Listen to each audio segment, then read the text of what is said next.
My name is Jeff Glasner. I'm a tax lawyer at Boughton Law Corporation, and here's a couple minutes on the tax side of director's liability. Now, who may the good people at the Canada Revenue Agency come after for a director's liability assessment? Well, they may go after current directors of a corporation. They may go after people who have been directors in the past 2 years but have since ceased to be directors for whichever reason. They may also go after non-directors who act like directors or who have acted like directors in the last 2 years.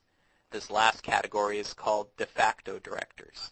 Now that we've discussed who the CRA may come after with a director's liability assessment, the next subject is determining what may they pursue by way of this tool.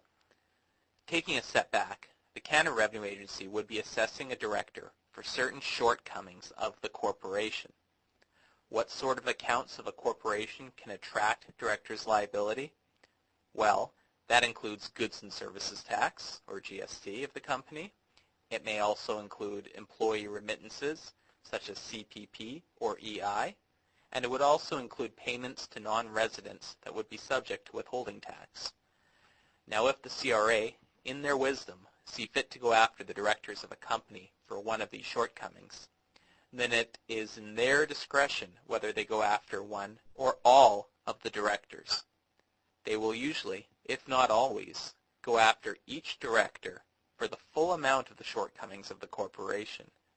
In other words, if the corporation owed $1,000 in GST and had 5 directors, the director's liability assessments issued by the CRA would be to each director for the full $1,000, not $200 per director. So if you have received a director's liability assessment in the mail, or more importantly, if you've been threatened with one, what are your defenses? Well, the first and most obvious defense is that the corporation doesn't actually owe these amounts.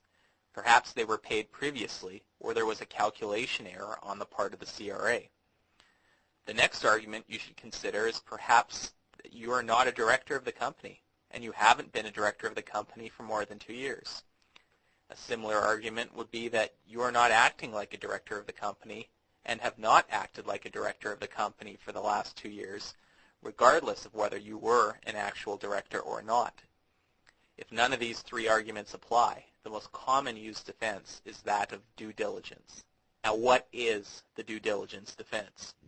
What this defense says is that where a director has exercised the degree of care, diligence, and skill to prevent the failure that a reasonably prudent person would have exercised in comparable circumstances, they will not be liable under the director's liability provisions of the Income Tax Act and related statutes. This defense usually requires proactive measures to ensure that the corporation did not miss these types of payments. This is rather than reactive measures to try to fix the situation once it's gone bad. It may be easier to make out the due diligence defense if you are what is considered to be an outside director, or someone who's not very hands-on within the corporation. This is as opposed to an inside director who would have more access to information and accordingly be held to a higher standard of care to prevent such failings of the company. Now, before I leave you, I'll give you one last cautionary note. It's a warning about being a good citizen and helping out the CRA in certain circumstances.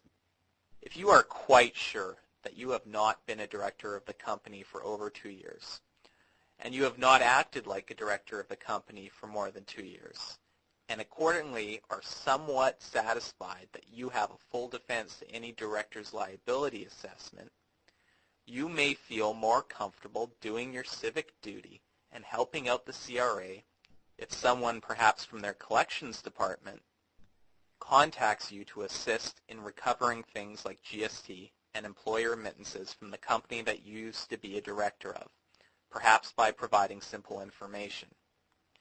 Unfortunately, due to a recent court decision, any acts by you to help out the CRA in this situation may be seen as actions that you are doing like a director.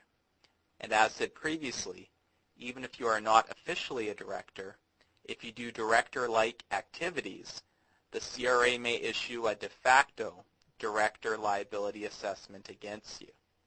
So in other words, what you have effectively done by trying to help out the CRA is restarted that 2-year clock, which allows them to bring a director's liability assessment against you. I hope you've learned a little about director's liability from a tax standpoint from this podcast. Director's liability assessments are being issued quite often, and there are many technical, procedural, and strategic steps that need to be taken to protect you. In my personal experience, I've been hired on director's liability files with hundreds of thousands of dollars at stake that have been going on for years and spotted a technicality that made it all go away. Had the taxpayer considered hiring a lawyer earlier, they would have avoided the dark cloud that had been hanging over their head for such a long time. It's crucial in these situations that you get the right advice, because what you say may hurt you. If you're facing a director's liability assessment, or you have any questions about this or any other tax dispute, please do not hesitate to contact me at 604-647-5527 or find my email address off the Boughton website at www.boughton.ca. Thank you.